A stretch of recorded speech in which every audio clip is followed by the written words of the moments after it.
xin nói anh mô mỗi ngày thang tin thinh tin lệ khám rang xin bu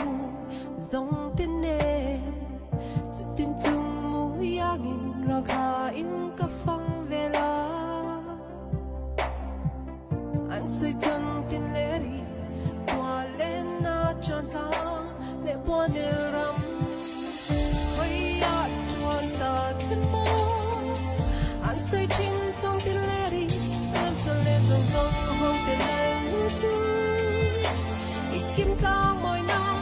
thu lệ ta in đã chưa dấu lòng ya li ta ya isa ta nghe sắc mê lệ an cần nè nhưng chân tu cái tông si lâu trong tin lệ đi trong tin lệ đi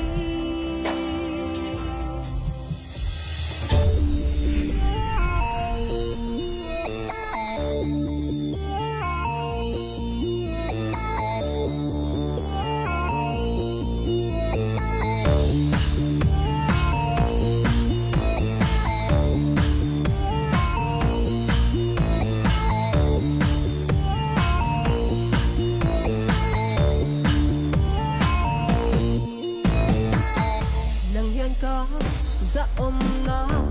milak sakin ka thin lung ya min